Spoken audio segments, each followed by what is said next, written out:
Pendency of appeals at various appellate fora are beginning to show good results.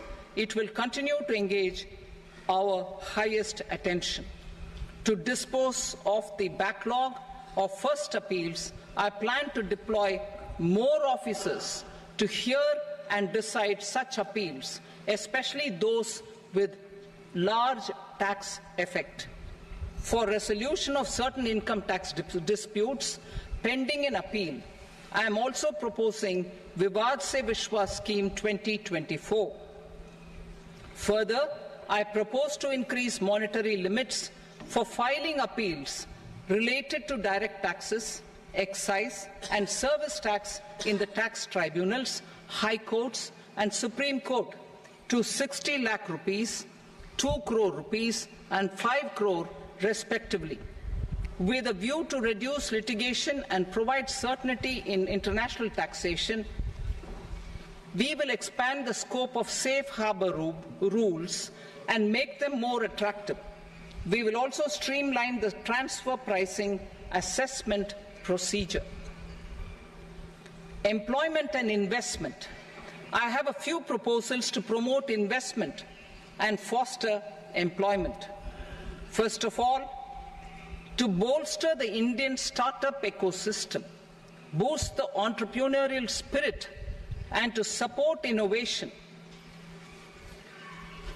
I propose to abolish the so-called angel tax for all classes of investors. Second, there is tremendous potential for cruise tourism in India. To give a fillip to this employment-generating industry, I am proposing a simpler tax regime for foreign shipping companies operating domestic cruises in the country. Third, India is a world leader in the diamond cutting and polishing industry, which employs a large number of skilled workers.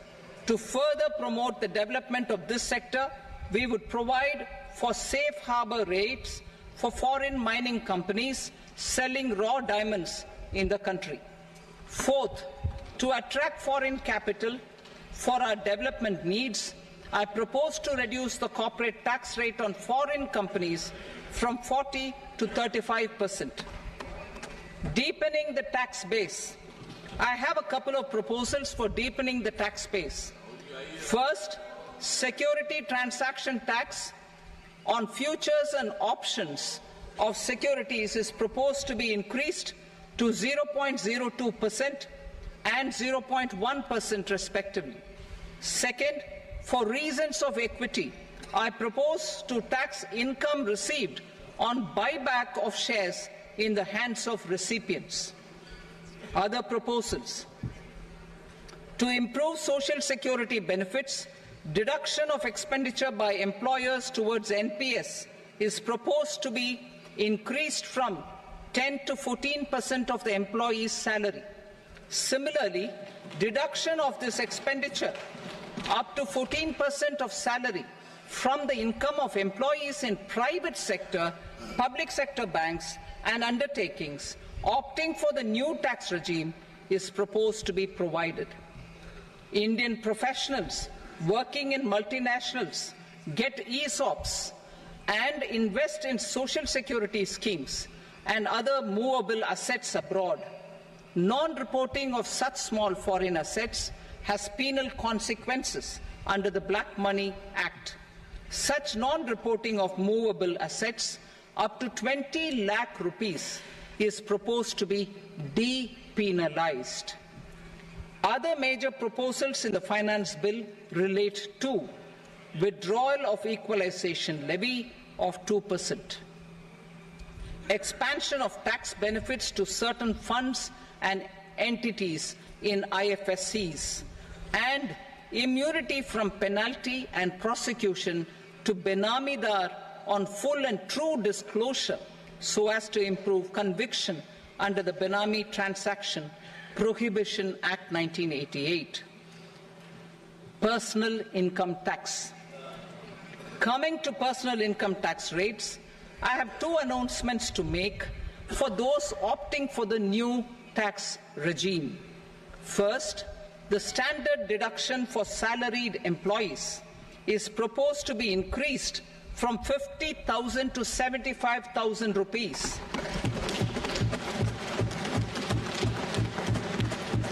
Similarly, deduction on family pension for pensioners is proposed to be enhanced from 15,000 to 25,000 rupees. This will provide relief to about 4 crore salaried individuals and pensioners.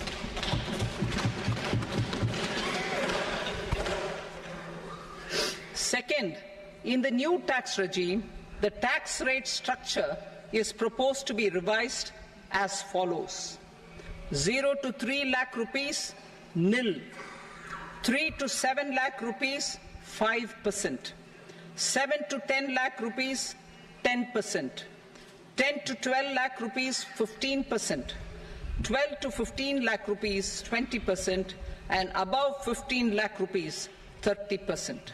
As a result of these changes, a salaried employee in the new tax regime stands to save up to 17,500 rupees in income tax.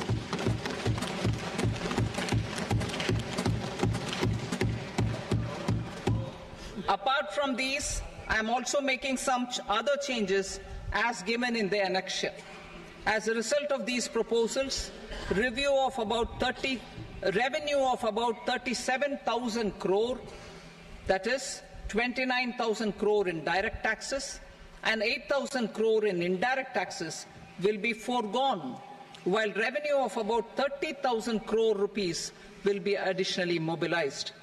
Thus, the total revenue foregone is about 7,000 crores annually.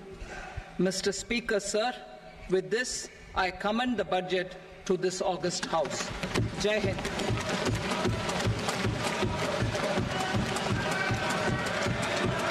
Item number 2. Item number 2.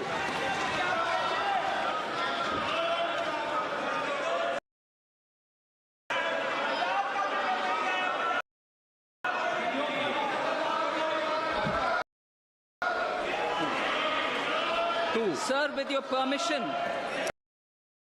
I rise to lay on the table the following statements under Section 3 of the Fiscal Responsibility and Budget Management, FRBM Act 2003, Medium-Term Fiscal Policy cum Fiscal Policy Strategy Statement and Macroeconomic Framework Statement. Item number 3. Sir, with your permission, I rise to move for leave to introduce the Finance Number 2 Bill 2024. प्रश्न ये कि विधेयक को पुनर्स्थापित करने की अनुमति प्रदान की जाए। जो सदस्य इसके पक्ष में हाँ कहें, जो सदस्य विरोध में ना कहें।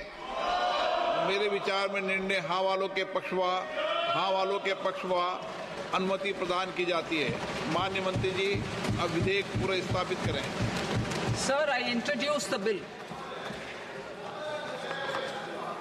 Item number 4. The Union Territory of Jammu and Kashmir budget.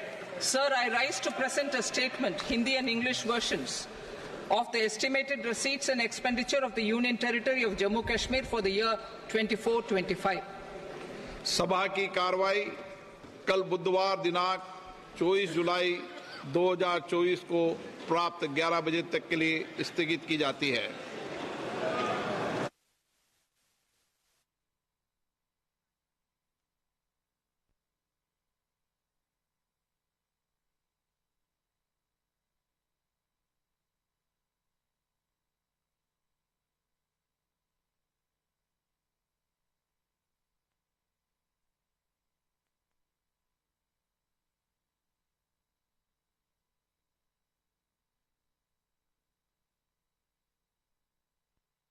The central assistance of 2.2 lakh crore rupees in the next 5 years. A provision of interest subsidy to facilitate loans at affordable rates is also envisaged. In addition, enabling policies and regulations for efficient and transparent rental housing markets with enhanced availability will also be put in place. Water supply and sanitation. In partnership with state governments and multilateral development banks, we will promote water supply, sewage treatments, and solid waste management projects and services for 100 large cities through bankable projects. These projects will also envisage use of treated water for irrigation and filling up of tanks in nearby areas. Street markets.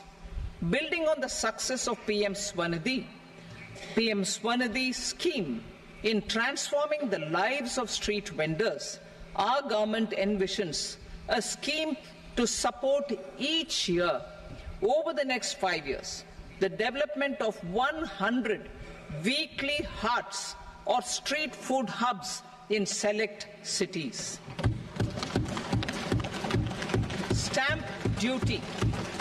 We will encourage states which continue to charge high stamp duty to moderate the rates for all and also consider further lowering duties for properties purchased by women. This reform will be made an essential component of urban development schemes. Priority 6, energy security, energy transition. In the interim budget, I had announced our strategy to sustain high and more resource-efficient economic growth, along with the energy security in terms of availability, accessibility, and affordability. We will bring out a policy document on appropriate energy transition pathways that balances the imperatives of employment, growth, and environmental sustainability. PM Surya Ghar Muft Bijli Yojana. PM Surya Ghar Muft Bijli Yojana. In line with the announcement in the interim budget,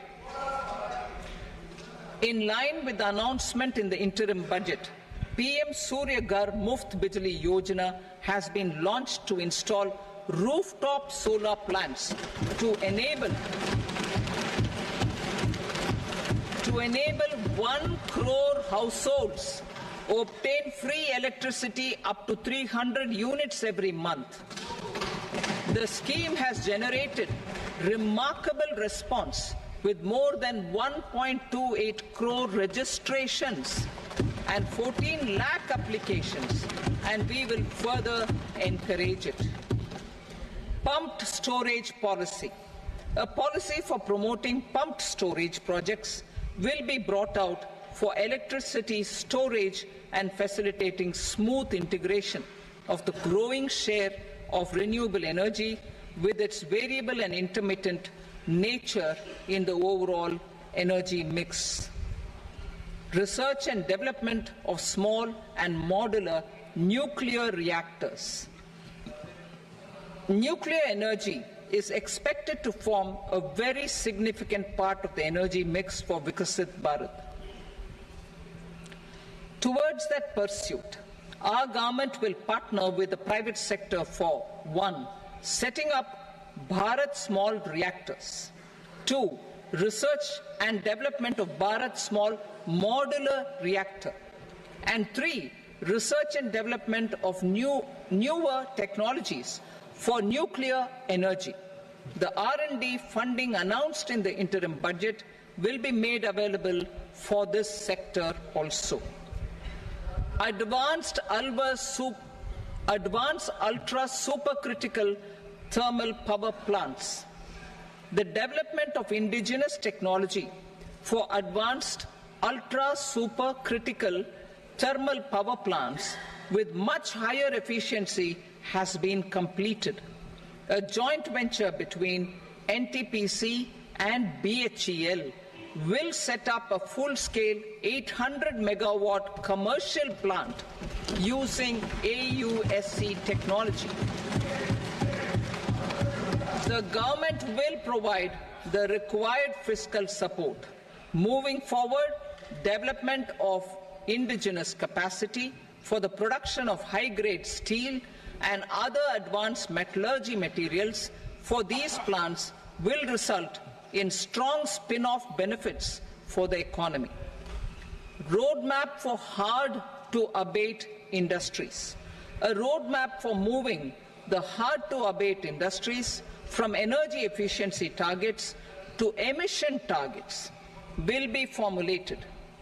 Appropriate regulations for transition of these industries from the current perform, achieve and trade mode to Indian carbon market mode will be put in place. Support to traditional micro and small industries. An investment-grade energy audit of traditional micro and small industries in 60 clusters, including brass and ceramic, will be facilitated. Financial support will be provided for shifting them to cleaner forms of energy and implementation of energy efficiency measures. The scheme will be replicated in another 100 clusters in the next phase. Priority 7, infrastructure investment by central government. Significant investment the central government has made over the years in building and improving infrastructure has had a strong multiplier effect on the economy. We will endeavour to maintain strong fiscal support for infrastructure over the next 5 years in conjunction with imperatives of other priorities and fiscal consolidation. This year, I have provided 11,11,111 crore rupees for capital expenditure. This would be 3.4% of our GDP. Infrastructure investment by state governments. We will encourage states to provide support of similar scale for infrastructure, subject to their development priorities. A provision of 1.5 lakh crore rupees for long-term interest-free loans have been made this year also to support the states in their resource allocation. Private investment in infrastructure. Investment in infrastructure by private sector will be promoted through viability gap funding and enabling policies and regulations. A market-based financing framework will be brought out. Pradhan Mantri Gram Sadak Yojana, Phase 4 of the PMGSY will be launched to provide all-weather connectivity to 25,000 rural habitations, which have become eligible in view of their population increase.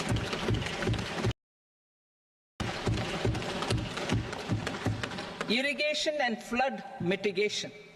Bihar has frequently suffered from floods, many of them originating outside the country. Plans to build flood control structures in Nepal are yet to progress. Our government, through the Accelerated Irrigation Benefit Program and other sources, will provide financial support for projects with estimated cost of 11,500 crore rupees, such as the Kosi-Michi intra-state link and 20 other ongoing and new schemes, including barrages, river pollution abatement and irrigation projects. In addition, survey and investigation of Kosi-related flood mitigation and irrigation projects will be undertaken.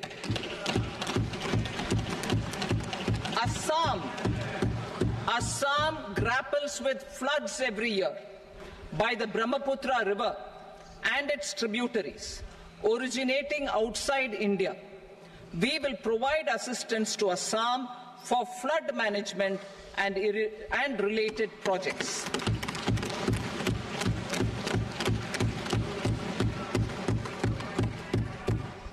Himachal Pradesh suffered extensive losses due to floods last year. Our government will provide assistance to the state for reconstruction and rehabilitation through multilateral development assistance.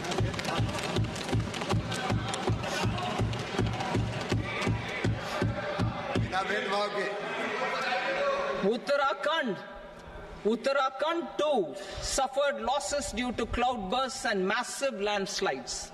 We will provide assistance to the state. Recently, Sikkim witnessed devastating flash floods and landslides that wreaked havoc across the state. Our government will provide assistance to the state. Tourism has always been a part of our civilization. Our efforts in positioning India as a global tourist destination will also create jobs, stimulate investments, and unlock economic opportunities for other sectors. In addition to the measures outlined in the interim budget, I propose the following measures. Vishnupad Temple at Gaya and Mahabodhi Temple at Bodh Gaya in Bihar are of immense spiritual significance. Comprehensive development of Vishnupad Temple Corridor and Mahabodhi Temple Corridor will be supported, modeled on the successful Kashi Vishwanath Temple Corridor to transform them into world-class pilgrim and tourist destinations. Rajgir holds immense religious significance for Hindus, Buddhists and Jains. The 20th Tirthankara Muniswarata temple in the Jain temple complex is ancient. The Saptarishi or the 7 hot springs form a warm water Brahmkund that is sacred. A comprehensive development initiative for Rajgir will be undertaken. Our government will support the development of Nalanda as a tourist center, besides reviving Nalanda University to its glorious stature. Odisha's scenic beauty, temples, monuments, craftsmanship, wildlife sanctuaries, natural landscapes, and pristine beaches make it an ultimate tourism destination. Our government will provide assistance for their development to Odisha as well. Priority 8, innovation, research and development. We will operationalize the Anusandhan National Research Fund for basic research and prototype development. Further, we will set up a mechanism for spurring private sector-driven research and innovation at commercial scale with a financing pool of 1 lakh crore rupees in line with the announcement in the interim budget. Space economy. With our continued emphasis on expanding the space economy by 5 times in the next 10 years, a venture capital fund of 1,000 crore rupees will be set up. Priority 9, next generation reforms. Economic policy framework. We will formulate an economic policy framework to delineate the overarching approach to economic development and set the scope of the next generation of reforms for facilitating employment opportunities and sustaining high growth. Our government will initiate and incentivize reforms for 1. Improving productivity of factors of production, and 2. Facilitating markets and sectors to become more efficient. These reforms will cover all factors of production namely land, labor, capital, and entrepreneurship, and technology as an enabler of improving total factor productivity and bridging inequality. Effective implementation of several of these reforms requires collaboration between the center and the states, and building consensus as development of the country lies in development of the states. For promoting competitive federalism and incentivizing states for faster implementation of reforms, I propose to earmark a significant part of the 50-year interest-free loan. Working with the states, we will initiate the following reforms.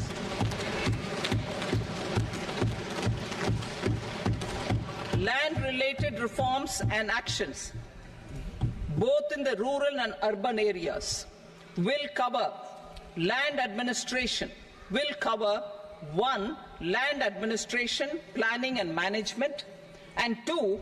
Urban planning usage and building bylaws. These will be incentivized for completion within the next 3 years through appropriate fiscal support. Rural land-related actions.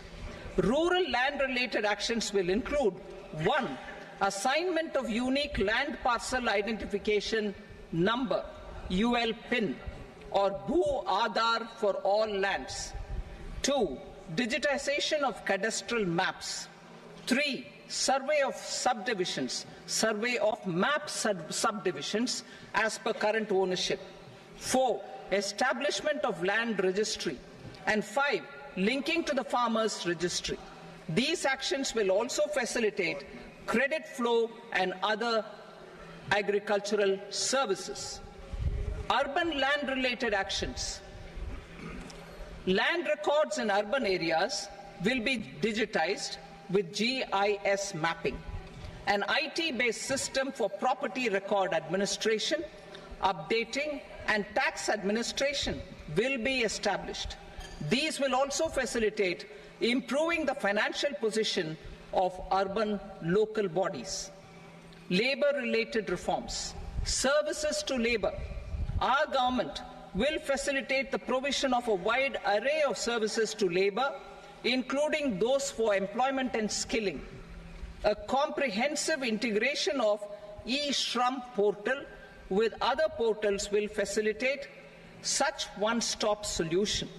Open architecture databases for the rapidly changing labor market, skill requirements, and available job roles, and a mechanism to connect job aspirants with potential employers and skill providers will be covered in these services.